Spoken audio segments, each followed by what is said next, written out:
Bonsoir à tous, ravi de vous retrouver dans un programme croisé de ce soir. Comment accroître les services sociaux de base, mais aussi les infrastructures dans les 5 prochaines années. Oui, bonsoir Aboubacar, vous l'avez dit, les services sociaux de base se résument en ces thèmes que nous avons choisis depuis la semaine dernière, vous le savez. Il s'agit de l'éducation, de la santé, de l'eau, de l'électricité, de l'urbanisme, de l'habitat et de l'assainissement, Aboubacar. Sur ce plateau, nous aurons 2 parties au lieu de 4. Oui, 2 parties aujourd'hui. Il s'agit du NSG, entendez, la nouvelle société pour la Guinée, parti allié au parti de l'espoir pour le développement national. Ce sera donc le président du NSG qui répondra aux questions aujourd'hui sur ce plateau au compte du PEDN. Il s'agit de M. Cheikh Ahmed Tidjane Kamara, je le rappelle encore une fois, président du NSG. Bienvenue M. Kamara sur ce plateau. Et aussi, vous avez à l'extrême gauche M. Kake Makanera Alassane, qui va débattre au compte de l'Union des forces républicaines. Il est membre du bureau exécutif et chargé de la communication. Bienvenue M. Makanera. Merci. Ami Sangaré, qu'en est-il des autres partis? Voilà, comme chers téléspectateurs, vous l'avez remarqué, nous avons 2 absents aujourd'hui. En fait, ils devaient être représentés par voilà, le bloc libéral et le parti des écologistes de Guinée. Le parti des écologistes de Guinée, vous le savez, fait encore remarquer son absence. Vous voyez la chaise vide. Le parti des écologistes de Guinée, apparemment, Aboubacar a un problème de débatteur. Ouais, ça fait 2 fois qu'ils ne viennent pas à ce débat. Ouais. Ils cherchent donc débatteurs, donc ils ont besoin du temps pour avoir les débatteurs. Et le bloc libéral a expliqué son absence par un contentieux qui le confronte à la haute autorité de la communication. Donc un élément du bloc libéral serait recalé par la haute autorité de la communication et le bloc libéral suspend toute participation en attendant que ce contentieux soit réglé. Donc le bloc libéral attend que la Cour constitutionnelle se prononce sur le passage de cet élément dont la diffusion a été recalée par la haute autorité de la communication dans temps de convaincre. Bienvenue à tous pour ce débat. Donc nous allons respecter le temps de parole des différents partis programmés. Bienvenue une fois encore à tous en ce jour de Tabaski. Je rappelle que les partis UFDG, RPG Arc-en-Ciel, UGDD et le groupe nous ont déjà dévoilé leur intention sur ce thème il y a 3 jours et c'était sur ce même plateau. Avant la réaction des partis invités aujourd'hui, nous allons encore retrouver notre consultant en développement pour nous aider à comprendre les implications de ce thème. Tout de suite, la parole à Dr Fassiné Conté, il est enseignant-chercheur et recteur de l'université Gandhi. Vous savez, les pays en développement que nous sommes, nous avons 3 caractéristiques, à savoir le fait que nos populations ont un faible revenu, la mauvaise qualité des infrastructures ou leur quasi-inexistence, et le fait que ces populations ne prennent pas part aux prises de décision les concernant. Donc, pour relever le défi du développement ou alors de la pauvreté, il faut forcément régler ces 3 problèmes. En ce qui concerne les infrastructures de base, permettez-moi de les citer, l'éducation, la santé, l'eau et l'assainissement. Ces infrastructures de base permettent de donner à ces populations des aptitudes leur permettant d'améliorer leur productivité et par ricochet la croissance que nos chefs d'État revendiquent le plus souvent dans leur discours de fin d'année. Je voudrais dire très rapidement que pour résoudre ces problèmes d'infrastructure, je pense que seule une politique de décentralisation accrue nous permettra de résoudre ces problèmes. Parce que je l'ai dit à l'entame de mon propos, que les populations ne sont pas en général prises en compte dans les prises de décision. Alors que pour régler les problèmes d'infrastructure qui les concernent, il faut leur permettre de prendre part aux décisions qui les concernent. Pourquoi? Parce que une décision qui se prend pour vous, sans vous, se fait contre vous. Retour sur ce plateau. D'abord, un petit commentaire de nos invités par rapport à l'explication donnée par l'expert. Monsieur Makanera. L'intervention de l'expert est très claire. C'est un problème endémique pour l'Afrique et surtout pour la Guinée. Dans notre programme, nous avons tenu compte, lorsqu'on va révéler, vous allez voir un peu que nous partageons beaucoup de points de ce que l'expert a dit. Que pense le PEDN de l'intervention de l'expert? Effectivement, je m'accorde avec l'expert par rapport aux points évoqués, puisque de façon générale, comme il l'a dit, les décisions sont prises sans avoir associé les populations à la base. Et cela a des conséquences sur les solutions apportées à leurs problèmes. Premier niveau de débat, comment accroître la qualité des systèmes d'éducation et de santé de 2015 à 2020? La parole à M. Camara pour 2 minutes. Ok. Alors, permettez-moi, chers Guinéennes, chers Guinéens, le président Lansana Kouyaté me charge de vous transmettre ses salutations sincères et chaleureuses. Il me charge également de vous dire qu'il vous porte dans son cœur et qu'il a des solutions pour vos problèmes. Comme vous me l'avez demandé, par rapport à l'éducation et à la santé, le PEDN a un projet de société éloquent. Ce projet de société s'intitule tel: bâtir un système éducatif accessible et de qualité. Comment?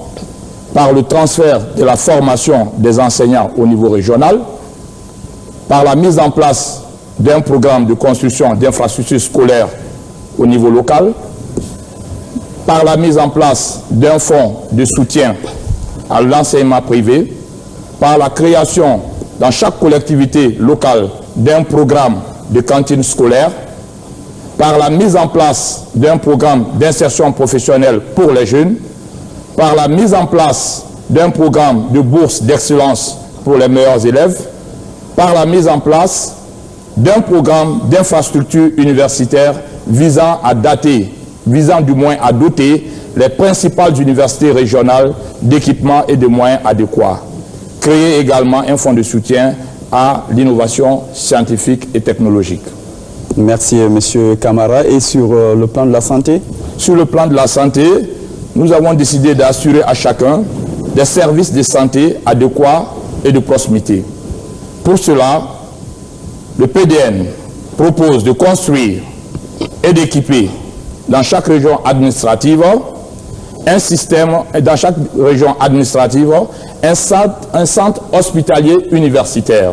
Merci, M. Camara, pour ce premier temps de parole. À présent, la même question à M. Makanera. Pour ce qui concerne l'UFR, nous sommes passés par un constat. Les infrastructures en Guinée sont très peu développées, en matière d'infrastructures sociales de base, très peu développées, mal construites, non entretenues et parfois même totalement absentes. La réponse, nous nous sommes dit d'abord, en ce qui concerne le secteur de l'éducation, il faut d'abord identifier là où les infrastructures n'existent pas. Et dans ces lieux, il faut les créer, que ce soit sur le plan de l'enseignement secondaire, l'enseignement technique ou universitaire. Également, identifier là où il y a les infrastructures, mais qui sont mal entretenues ou pas entretenues, nous les rénovons. Une fois ce programme étant fait, nous allons continuer. La chose essentielle, c'est l'homme. Il s'agit de recruter du personnel, les former et assurer leur déploiement effectif qui n'a jamais été fait en Guinée.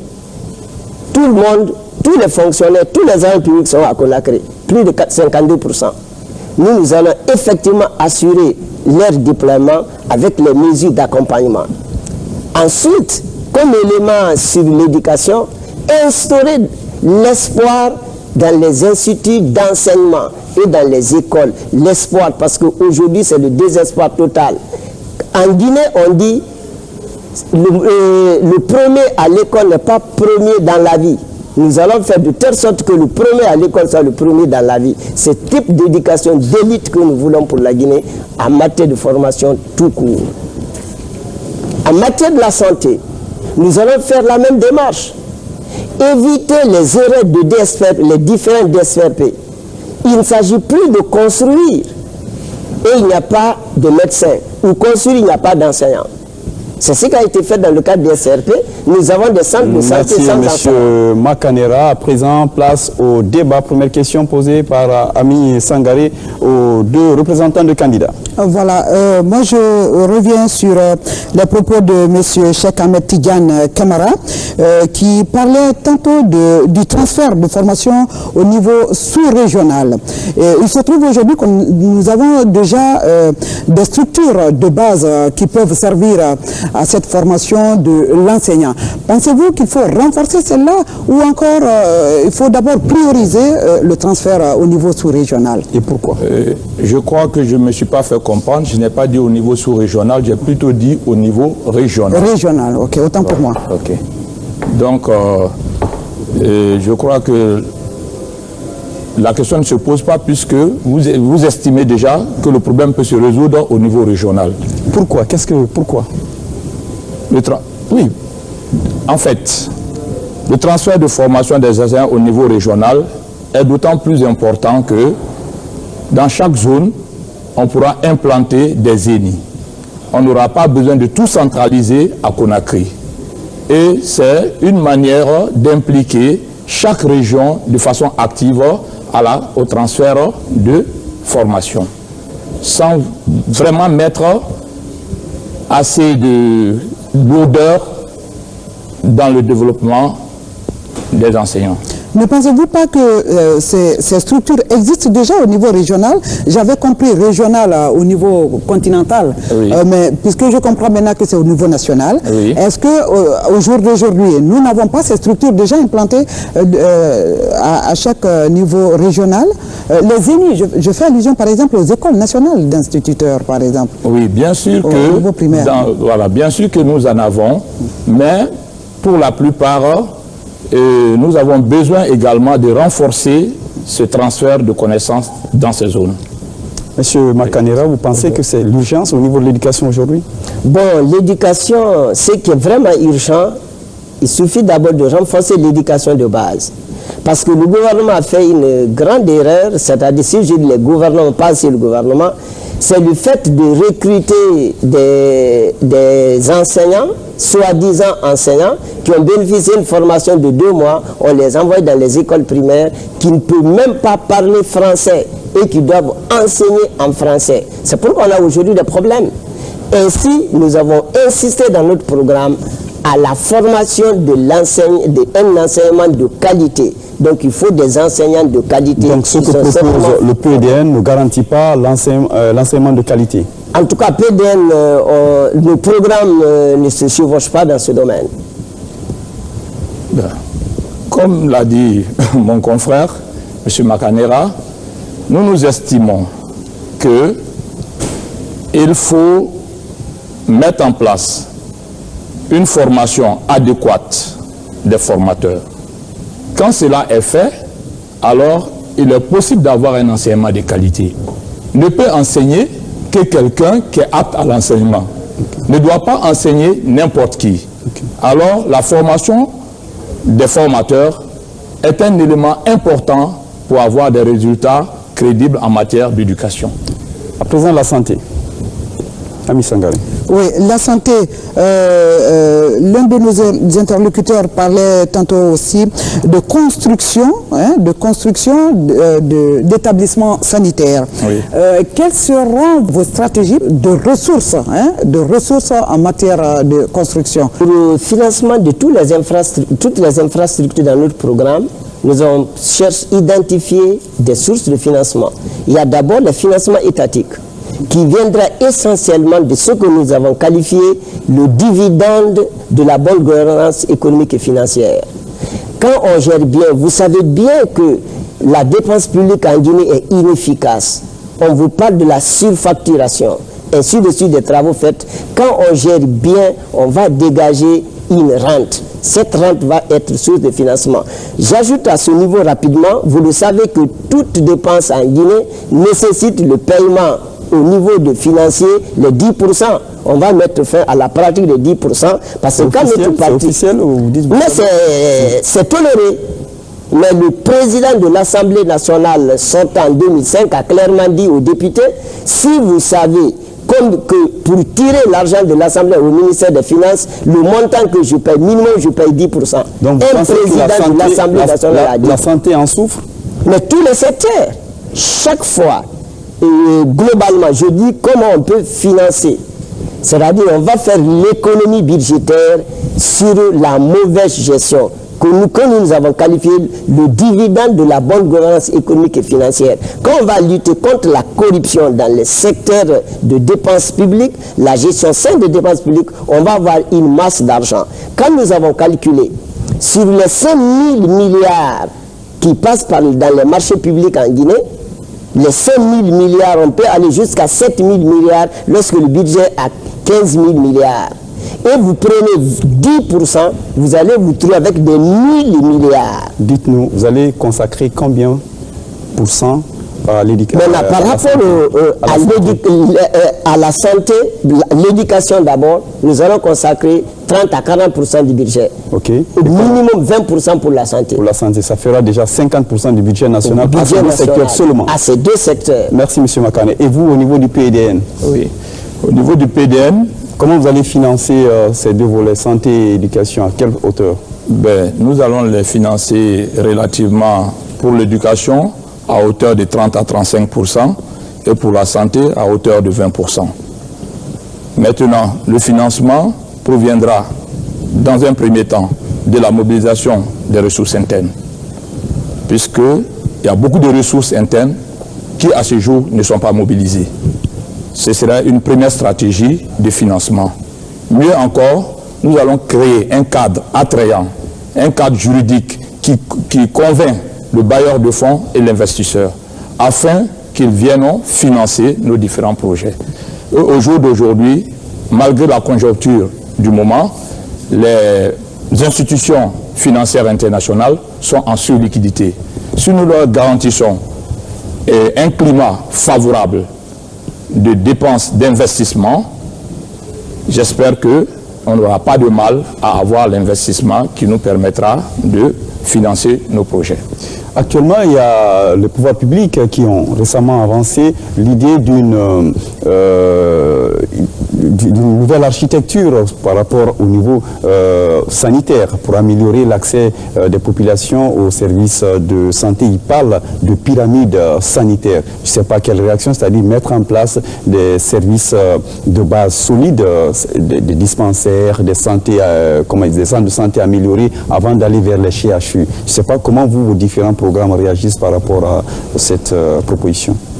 En fait, ce que nous avons expliqué, mais je veux juste terminer sur 2 points sur les sources de financement. On a dit il y a financement étatique, on a également financement dans le cadre partenariat public et privé, mais surtout un financement par la mise en place d'un crédit immobilier qui n'existe pas encore en Guinée. Revenons maintenant sur le système de pyramide. C'est ce que nous avons dit dans notre programme.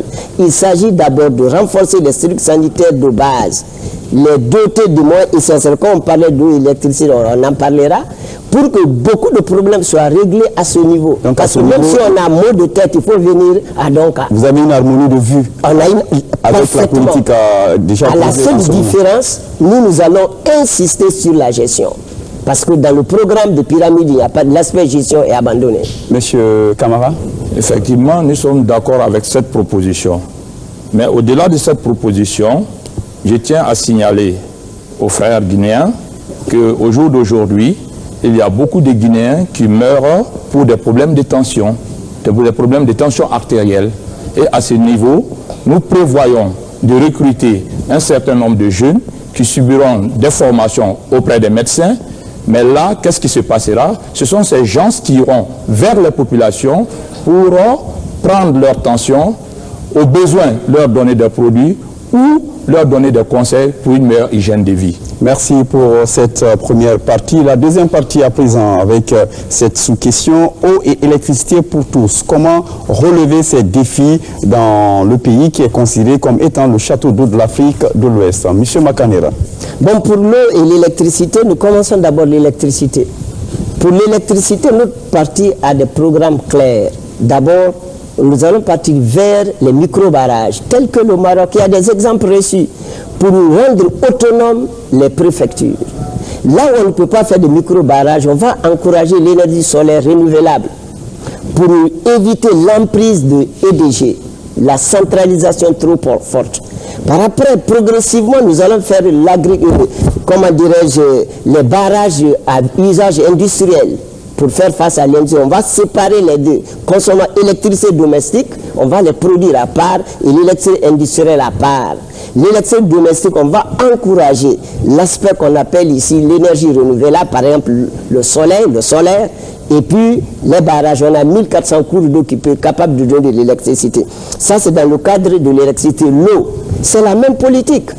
Il faut augmenter l'hydraulique villageoise, c'est-à-dire faire beaucoup de points d'eau. Mais on n'arrête pas là. Avec notre programme éducation, nous allons essayer de faire des formations liées à la gestion de ces points d'eau. Lorsqu'on a parcouru la Guinée, on a trouvé des pompes qui ne fonctionnent pas à cause d'un ressort. Alors que des millions de francs guinéens ont été investis à cause d'un ressort ou d'un boulon. Donc nous, on va dans notre programme, non seulement il y aura l'électricité villageoise, il y aura également l'eau dans les collectivités, mais avec une structure de gestion technique et administrative pour leur entretien. Globalement, en termes résumés, c'est ce que notre parti compte faire. Juste relever, voire corriger que récemment, les 2 dernières années, pratiquement tous les forages là ont été réhabilités. Ceux dont vous parlez certainement que votre enquête, elle n'est pas récente. Vous pouvez revenir dessus dans le débat. On poursuit avec M. Camara par rapport à l'eau et à l'électricité. Alors, je dirais que par rapport à l'électricité, vu qu'en Guinée, les services qui s'occupent de ces secteurs sont des entreprises publiques. Et nous avons constaté que généralement, les citoyens ont une mauvaise habitude de la gestion de la chose publique. Donc, dans un premier temps, nous entendons privatiser ces secteurs pour que la gestion devienne un peu plus saine. Et mieux, nous entendons construire des barrages dans les régions où les conditions nous permettent de le faire. Mieux, nous allons généraliser le programme d'éclairage public dans toutes les préfectures de Guinée. Au-delà, nous allons aussi, pour l'eau, réaliser l'adduction d'eau potable dans les 4 grandes régions administratives. Et dans les districts, nous ferons un effort pour qu'il y ait des forages. Voici un peu comment nous attendons nous prendre pour soulager les populations guinéennes en matière d'électricité et en matière d'eau. Ami Sangari. Oui, je vois, Boubacar, que nos invités convergent dans le même sens que le pouvoir en place. Il s'agit de la construction de micro-barrages qui est préconisée aussi par le pouvoir. Pensez-vous aujourd'hui, avec tout le rêve qui entoure ces réalisations, pensez-vous qu'avec la privatisation dont vous préconisez, oui, vous pouvez endiguer les surfacturations fantaisistes ou les fraudes constatées ça et là, souvent au niveau du service public? Une minute. Oui, bon, comme je l'ai dit, les services publics n'ont pas conscience que le bien public est un bien personnel. Ils en usent comme si ce n'était pas un bien qui méritait une bonne gestion. Donc, qu'est-ce qu'il faut dans ce cas? Il faut privatiser. Quand on privatise, et alors en amont, nous avons déjà créé les conditions juridiques et autres par rapport à l'investissement qui arrive, j'estime que d'abord l'État ne souffrira plus, parce que ce n'est plus l'État qui investit là-bas, et l'investisseur qui vient ne peut pas se permettre d'accepter que des travailleurs ou de quelqu'un individu fassent des détournements ou fassent des abus de biens dans ces entreprises. Juste, j'arrête le chrono pour vous pour poser, qu'est-ce qui sera privatisé? Est-ce au niveau de la production, du transport ou au niveau de la distribution, la commercialisation? Moi, je dis privatiser l'entreprise en elle-même. et toutes ses composantes. De la production à la distribution. Bien sûr. Merci. Voilà. Monsieur Camara, on le sait, 56% de la population guinéenne est sous le seuil de pauvreté. Est-ce que vous pensez que, comme l'a dit monsieur Camara, la privatisation sera à la portée des Guinéens lambda? Bon, d'abord, nous, quand on parle de la privatisation, ça nous donne des mauvais souvenirs. La Guinée a connu l'ajustement structurel, tout a été privatisé et le résultat décevant. C'est pourquoi nous sommes pour la privatisation de différents secteurs, mais avec le secteur privé national, le secteur privé guinéen. Et c'est une privatisation progressive. Pourquoi? Tant que le niveau de revenu des Guinéens n'est pas élevé, toute privatisation sauvage entraîne automatiquement des révolutions. Je suis sûr de ce que je dis. Je vous donne un petit exemple, on ne va pas très loin, nous avons réfléchi dessus. Aujourd'hui, l'électricité de Guinée nous vend le kilowatt à la consommation locale 90 francs. Le prix de revient minimum, c'est 1500 francs. Cela veut dire, s'ils ajoutent l'aide de vie, ça sera à 2000 francs. Ce que je vous dis, ça sera très bientôt. Donc, tout ce que vous payez, 90 francs, il faut multiplier à 2000 francs. Merci, voilà, merci beaucoup. Juste avant de fermer ce volet, une petite question. C'est juste de savoir, pour l'eau et l'électricité, vous avez vos différents projets de société prévoient combien en termes de budget, en termes de pourcentage? Bon, pour l'IFR, on ne peut pas mettre le pourcentage pour la simple raison, on ne connaît pas le besoin. C'est pourquoi on vous a dit que le premier élément, donc, il s'agit d'identifier d'abord. Là, il n'y a pas de crédit. Et à ce niveau, au niveau du PDN, je crois que l'État investira à hauteur de 5% et laissera l'investisseur apporter le reste. Du budget national, je veux dire? Oui, 5% du budget national. Ok. Et le reste... Pour les deux secteurs? Oui, pour les deux secteurs. Merci. Ouais. Troisième niveau de question, quel habitat et cadre de vie pour nos villes avant 2020? Monsieur Makanera. Bon, en matière d'habitat, nous avons mis en place, on veut mettre en place d'abord une politique pour accéder facilement à l'habitation qui manque chez nous encore. Donc on a parlé de crédit immobilier. Également, permettre aux propriétaires pauvres d'avoir crédit bail. Ça veut dire quoi?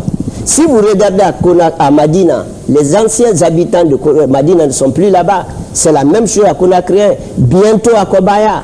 Au lieu qu'on ne vienne acheter, chasser les habitants, nous allons mettre en place, vous avez un terrain, les sociétés construisent et vous occupez. On vous donne un lieu à vivre, un lieu où vous allez habiter. Le reste est mis en location. Pendant un certain délai, le bâtiment revient au propriétaire traditionnel au lieu de chasser, aller à Kouria, aller à Bokeh et consorts. Ça, c'est le premier cadre. Aussi, trouver des logements, mettre un programme de logements sociaux. Ces logements sociaux, c'est dans la même politique, aider et comme ça se fait en Côte d'Ivoire. L'exemple, c'est que c'est des choses réelles et réalisables. On fait, dans ce cas, on fait la promotion immobilière avec une politique reçue au Maroc, en Côte d'Ivoire, au Sénégal, au Mali. Pourquoi pas en Guinée? Monsieur Camara. Oui. Par rapport à l'habitat, nous entendons également mener une politique de logements sociaux.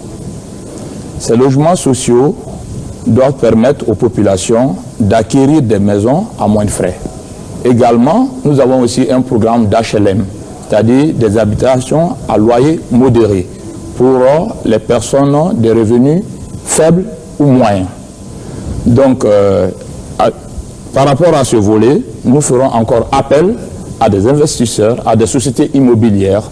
Nous allons leur créer toutes les facilités pour la réalisation de ces logements et de ces HLM afin que le citoyen guinéen, le travailleur guinéen puisse acquérir une maison à frais réduits. Alors, question, si vous avez les mêmes programmes à peu près, pourquoi choisir l'un ou l'autre? Oui. En fait, les programmes ne sont pas totalement identiques. Par exemple, nous, chaque volet est appuyé par quelque chose. Si nous prenons les infrastructures sociales de base qu'on a développées, nous avons un programme d'infrastructures d'appui à la promotion de la jeunesse, les centres de loisirs. Je parle de l'habitat. Je reviens, c'est des exemples. Et quand je viens pour l'habitat, on a mis en place un programme qui concerne l'assainissement et la canalisation. Vous savez bien, on vit à Conakry, quand il pleut, Conakry est un lac. Et nous voulons mettre fin à ça. Conakry doit être même Conakry avec pluie ou sans pluie. Donc voilà des programmes qui changent un peu. Et nous ne faisons pas un programme ponctuel. Vous avez parlé, lorsque j'ai parlé de réhabilitation. Pour nous, il ne s'agit pas de réhabiliter. À Sanguéa, nous sommes restés 2 ans. Notre point d'eau ne fonctionnait pas à cause d'un écrou. Nous allons faire une structure permanente. C'est ça la différence avec l'actuel mode de gouvernance. On attend des problèmes s'accumuler. Sur 10 après, on répare. Monsieur Camara, point de divergence Bon, par rapport à l'habitat. Par rapport à l'habitat, je ne crois pas que nous soyons vraiment dans des points de divergence, mais je voudrais seulement rajouter que tous les sites que nous allons exploiter par rapport à ces logements sociaux, nous ferons d'abord en amont des études d'impact environnementaux. Ami Sangaré. Moi, je reviens sur l'urbanisation sauvage. On a tendance à comprendre que les populations sont en avance à l'État. Aujourd'hui, l'urbanisation de Conakry s'étend au-delà, je crois, des préalables tracés par l'État. Comment est-ce que vous allez régler ce contentieux aujourd'hui des populations qui sont déjà en deçà de Conakry? Excusez-nous, en 30 secondes. Rapidement, il faut faire une bonne législation et faire une bonne gouvernance dans ce cadre. Il s'agit des droits acquis, on les respecte, on modifie progressivement pour éviter des problèmes. Si ce n'est pas le domaine public, mais si c'est le domaine privé, il faut les respecter. Voilà, vous avez parlé de problèmes, M. Camara. Et ce problème-là, comment comptez-vous endiguer ce problème? Parce que nous avons une population fortement analphabète et il y a certaines conditions difficiles souvent à expliquer aux populations. Comment allez-vous vous y prendre, vous, au pouvoir? 30 secondes. Voilà, en fait, cela dépendra de la manière dont ces gens ont acquis ces lieux. Si c'est des lieux légalement acquis, là, je crois que l'État trouvera le moyen de dédommager tous ces gens-là et comment on appelle, pour qu'ils aillent trouver ailleurs. Mais pour ceux qui auraient usé du domaine de l'État sans aucune autorisation, sans autre forme de normalité, nous serons obligés de les mettre en dehors. Merci. Dernier round maintenant de cette émission. Quel projet pour les transports publics, les routes et les télécommunications? Monsieur Camara, 1 minute. Ok. En fait, par rapport aux routes, nous entendons vraiment faire un travail très sérieux et pratiquement, nous entendons non seulement élargir les routes et également augmenter l'épaisseur dans toutes les préfectures de la Guinée. Mieux, la nationale 1, également, nous voudrons aussi l'agrandir et augmenter l'épaisseur.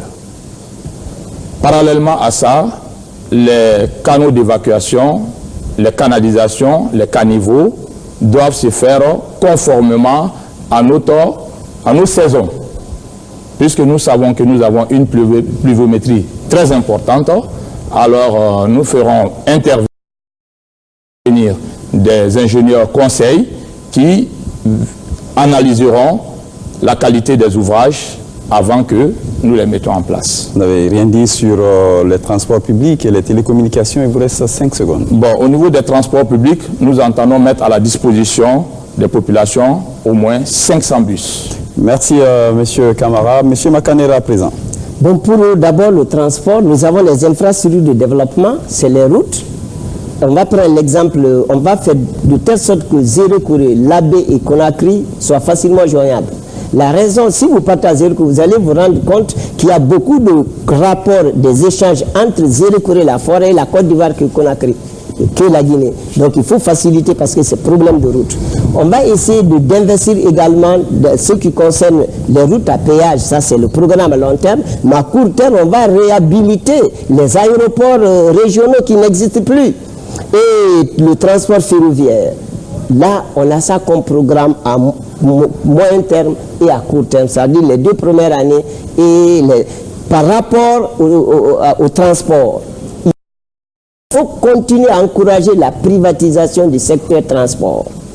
Il faut encourager la privatisation du secteur transport et essayer également de trouver des routes pour la ville de Conakry, ça c'est transport urbain, et pour le transport interurbain, il faut faire vous êtes au bout du temps. Vous avez un indice sur la télécommunication. La question de Aminata Sangara à présent pour 1 minute. Moi, je vais insister beaucoup plus encore sur le transport. Quand M. Cheikh Ahmed Tidiane disait que pour le transport, il faut respecter les normes en matière de construction. Oui. Pensez-vous que la priorité doit s'appuyer d'abord sur ces normes ou sur le choix des entreprises de construction? Bon, je crois que les deux vont de pair. Parce que non seulement il faut s'appesantir sur la qualité de l'ouvrage, mais aussi il faut être aussi très averti dans la passation des marchés. Parce que il ne faut pas donner nos marchés à des entreprises fictives. Donc, de ce fait, les deux vont de pair. Et comment déceler cela? Puisqu'il y a des appels d'offres et les gens postulent, comment déceler qu'une entreprise est fictive? Oui, bon, en fait, d'avance, les entreprises reconnues ont des adresses, ils ont un CV. Donc, on a la possibilité de se rendre compte de tout ce qu'une entreprise a pu réaliser, d'avoir assez de renseignements, et mieux encore, il y aura une équipe qui va faire les études, une équipe avertie qui fera les études sans état d'âme, sans affinité. Donc, je crois que c'est dans ces conditions-là que nous pourrons avoir une entreprise digne du nom pour œuvrer dans le domaine de... Monsieur Makanela. Pour mieux faire, il s'agit juste de tenir un fichier des entreprises qui obtient le marché de l'État. Quand on a le fichier de l'entreprise, cela permet de suivre l'entreprise au cours de son évolution par rapport au marché de l'État. De telle sorte qu'une entreprise nouvelle ne peut pas accéder à un marché. Malheureusement, aujourd'hui, ce sont les fonctionnaires qui sont concurrents du secteur privé. On crée l'entreprise aujourd'hui, il a le marché aujourd'hui. Dès qu'on a un fichier de l'entreprise, ça permet de savoir depuis quand cette entreprise est née et qu'est-ce qu'elle a fait. On connaît ses compétences et jouer tout ce qu'on appelle la bonne gouvernance et la transparence dans la gestion des marchés publics. C'est faisable, il suffit la volonté politique et mieux faire à cette volonté politique. Oui, toujours sur le secteur transport, nous allons parler du transport ferroviaire. Comment relancerez-vous le transport ferroviaire? C'est un constat amer. Parce que dès l'indépendance, le programme qui a été mis en place pour la Guinée, c'était de faire du transport ferroviaire double rôle. D'abord transporter les numéraires, mais aussi transporter les hommes et les marchandises. C'est ce qui a été dit, mais malheureusement, vous savez, avec la mauvaise gestion, ce que ça a donné, notre programme est de relancer ça avec partenaires publics ou privés. On peut trouver des investisseurs nationaux, des Guinéens, certains Guinéens ont de l'argent. Pourquoi ne pas les enrichir davantage? Il faut les inciter à venir investir dans ce domaine. Monsieur Camara. Okay. Également, nous nous engageons, le PDN s'engage à rétablir le chemin de fer Conakry-Cancan. Ce, pour plusieurs raisons. Si vous constatez, les gros porteurs ont beaucoup d'effets nocifs sur nos routes. Donc déjà, en rétablissant le chemin de fer, nous avons un moyen de mieux entretenir nos routes. Mieux encore, ça facilitera aussi le transport des personnes. Merci à vous deux pour ces contributions. Juste une petite question. Qu'est-ce qui rassure les téléspectateurs, vos électeurs, que vous êtes prêts à gérer la Guinée pour les 5 prochaines années, surtout à répondre à leurs besoins par rapport à ces questions qu'on a soulevées ce soir? 15 secondes pour M. Makanela. Quand quelqu'un sait ce qu'il fait, on peut avoir la confiance à lui qu'il peut bien faire. Mais lorsqu'on ne sait pas ce qu'on fait, on n'a aucune chance. Nos électeurs savent que nous savons parfaitement ce que nous voulons faire et qu'on a de bons produits pour les donner. Et la maladie va partir. Monsieur Camara. Je crois que jusqu'à présent, les Guinéens ont un bon souvenir du passage du président Lansana Kouyaté à la primature. Et ça a été un passage d'autant plus remarqué que pendant 15 mois, il a répondu aux vrais besoins, aux vrais problèmes des Guinéens. Il a créé de l'emploi de façon massive, à peu près 30 000. Merci mon cher frère, merci vraiment à vous deux, amis Sangaré, c'est terminé pour aujourd'hui.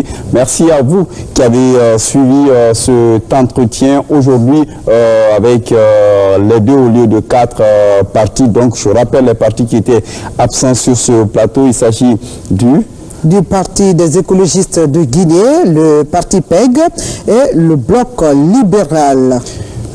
Voilà, on va redonner l'explication, puisque vous avez remarqué, comme on l'a dit en début d'émission, que le PEG, pour une deuxième fois, a suspendu sa participation au débat du programme croisé, et le Bloc libéral explique son absence par le fait d'un contentieux avec la HAC et la Cour constitutionnelle qui doit trancher par rapport à un élément bloqué dans l'émission de la RTG initiée par la HAC, entendez le temps de convaincre. Donc, c'est ce qui explique l'absence de ces deux partis aujourd'hui, le Bloc libéral et le Parti des écologistes de Guinée. Donc, les émissions de la HAC diffusées donc sur nos antennes. Merci. Le prochain thème, c'est le troisième d'ailleurs de ce programme croisé. Il portera sur la gouvernance économique, stabilité économique, mines, agriculture, et nous parlerons aussi du panier de la ménagère. Merci d'avoir suivi ces différents débats. Nous vous donnons rendez-vous avec beaucoup de plaisir la prochaine fois. Au revoir. Au revoir. Merci.